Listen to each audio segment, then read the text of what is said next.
Infinity Train is back and it's better than ever, but now it needs our help. Let me explain. Guys, I think we can all agree that since the very beginning, Infinity Train has been a show that has succeeded off of its immense fan support, going all the way back to the original overwhelming response to the original pilot that had dwarfed any reaction we had seen to a Cartoon Network YouTube pilot to date. From that first short alone, people saw the potential of Infinity Train, and we knew that we needed a show like this. And it was that intense outpouring of fan support that kind of made it happen. I'm not gonna say Infinity Train wouldn't have been greenlit if there hadn't been that much of a reaction to it. Stuff gets greenlit all the time without any pre-existing fan base, but you can't look at the reaction the original pilot got and say that that didn't somehow contribute to the show getting eventually made. And then when the show finally came out, there was a legion of fans that were already itching to watch it. What's really interesting is technically the show was always an HBO Max original. It was the Times Warner lawsuit that actually delayed this from being officially on HBO Max, so it came out on Cartoon Network first. Just some interesting information, and it kind of shows how long the streaming service has been planned. So we had the reaction to the pilot, the fan support was there, and it continued to go on. When the show premiered, we were there watching and building up the hype. And that was partly because Infinity Train truly delivered on all of its promises and expectations and even exceeded them, in my opinion. The show was exciting, it was fresh, it was scary, it was dark, it was heartwarming. It was perfect. And that's why I and so many other people got so excited when the trailer dropped for season 2. At first I was like, there's no way they're getting a second season out this fast, but interestingly enough, they originally had a 20 episode pickup and it was their decision to make it into 2 separate books. But that's when we were introduced to Infinity Train as an anthology series, and that completely changed the game. All of a sudden there was an entirely new reason to get excited about this show. It wasn't just a good cartoon, it wasn't like anything we had ever seen up until this point. In a way, it was kind of like an experiment, and one that was doing extremely well. With season 2, the Infinity Train community continued to grow through fan art and AMAs, original characters, and online theories. And beyond that, the show was receiving critical acclaim and shoutouts from major publications. Infinity Train was making waves. I mean, if you had any doubts, just go back and look at the original AMAs that the crew did. There, it's pretty obvious there's a huge fan base devoted to Infinity Train that was only growing. And that's because season 2 delivered in even more ways than I could have imagined, giving us new characters, bringing back a character I never expected they would, that character being Mirror Tulip, later Lake, giving her own arc, her own story, not to mention the addition of Alan Dracula, which kind of established how the group dynamic would work every season on Infinity Train. And what I mean by that is that the show was coming together and it was starting to form its own identity, its own tropes and staples that you could come to expect from future seasons, which just made the world feel more real and a lot bigger. And after season 2, we definitely all wanted more, but we were kind of met with radio silence. There was no confirmation on either end, and we weren't even sure if we would get a season 3, but thank God we did. Because eventually we got a poster and a trailer and clips,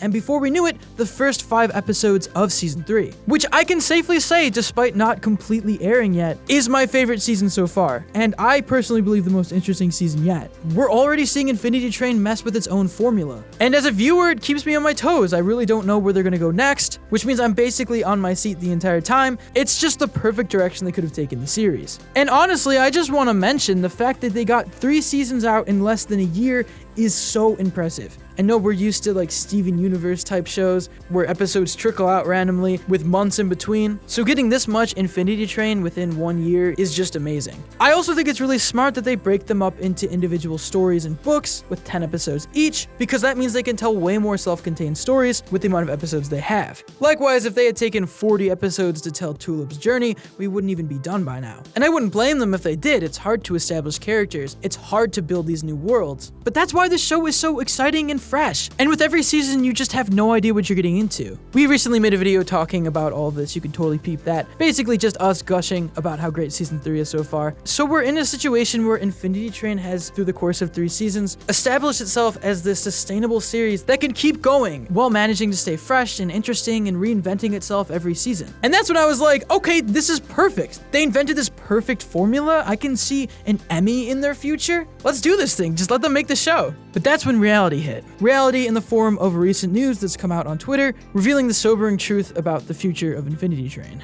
The creator of the series, Owen Dennis, revealed in a tweet, "We can make more if we get the views. Right now, our whole crew is laid off and they all got new jobs. They want to make more, I'd like to make more, so we have to watch the show and get other people, especially teens and young adults, to also watch the show on HBO Max." So we finally have our answer to if we're getting a season 4, and the answer is there is no answer. It's currently up in the air. Now, I'm not gonna lie, this hit me super hard. It's not horrible news by any means. This isn't an announcement of the death of Infinity Train, but in a way, it's even worse than that. It's an announcement that the show has essentially entered purgatory, development hell, whatever you want to call it, the worst place a show could possibly be at. As a fan, I was caught off guard by this news, but at the same rate, I understand the industry is rocky like this. And what happens to a lot of shows isn't that they're maliciously canceled by the networks, but instead they just stop getting picked up. They're met with silence. And although that's the case for Infinity Train currently, it's not a death sentence. It doesn't mean the show can't get picked up again, at least according to Owen and the team, who've been publicly voicing their desire to keep making more Infinity Train. And that is where we come in, because we have voices too. Right now, this is still pending. This is still up in the air. We have to show HBO Max that we are interested in the show. We want more episodes. We will watch more episodes, especially, as Owen said, us teens and young adults. And the best way to do that is to watch it straight from the source, HBO Max. Unfortunately, for some, that's just not that realistic. Some people just can't afford the service, and I understand. It is expensive. Not to mention the fact that it's new and you might not be entirely on board with HBO Max as a whole, and it just might not make sense for you to spend all this money just to watch one show. All of that makes sense. But if you really want to watch and support Infinity Train,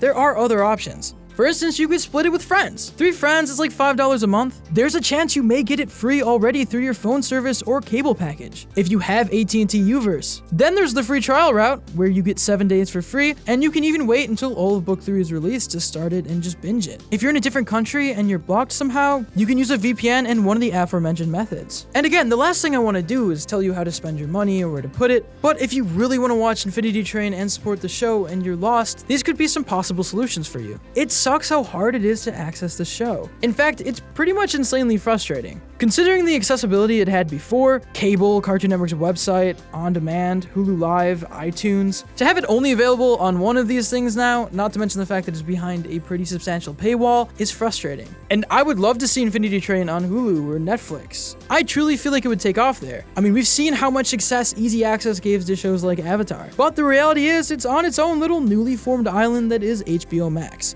And that's not bad, it's just not the easiest. But besides just watching the show, I think the most important thing we can do as a fan base is just spread the word. People love Edge, especially in cartoons, because people somehow forgot that the tunes we actually watched growing up were dark, and act like every new show is revolutionary. Honestly, sharing clips of dark moments on social media and tagging it #InfinityTrain goes a long way. I find out about so many things through just my Twitter timeline, and I know for a fact a lot of these clips would trend, for sure. That includes spreading joke clips. Owen smartly markets it as every book being shorter than the shortest Marvel movie, so you could tell that to somebody who's like, I don't have enough time. You could lure friends together with a social distance pizza party. Or you could just go the cool kid route and make it seem like this cool underground thing, which it kind of is. What's Infinity Train, you ask? You either know or you don't, dude. And then you just walk away into the shadows? First thing that kid's gonna do is whip out his phone and Google it. I guarantee. And I get it's hard to pitch to people sometimes with the stigma that animation has, but I think we can all agree that Infinity Train can be enjoyed by everybody. So try to recommend specific scenes. Tulip seeing someone vaporized for the first time, the scene where she remembers her parents' divorce, Jesse turning into wood, hell, even get spoilery. Talk about the fact that Mirror Tulip literally killed Mace by grinding him to death. That happened. I see it when I close my eyes. My point with this being, as important as it is that we all watch the show, now is the time to get everyone else in on the fun too. Especially because I know personally there's so many people in my life that would love Infinity Train, and I've gotten pretty annoying because I keep bringing it up and recommending it to people. But the ones that follow through and actually watch it find that they love the show too. Unfortunately, there's not a lot of other options. The show doesn't really have merch, and they're not making the original soundtracks available anymore, at least not right now. It has been cool seeing all of the promotion they're doing for the show, but I don't think it's enough. But this community is strong. We won't let go of Infinity Train without a fight. And if this is the last season the show will get, we'll definitely make sure that it goes out with a bang. But that being said, I want to know your guys' thoughts on all of this. Have you seen Book 3? Have you even seen Infinity Train yet? Let us know in those comments down below, or tweet to us at Roundtable Vids or me at @StretcherNemo. As always, if you enjoyed this video, make sure to give it a like, share it, and subscribe to the Roundtable for more incredible cartoon content. As always, guys, I'm Nemo. This is an Infinity Train video, and I will see you next time. Peace.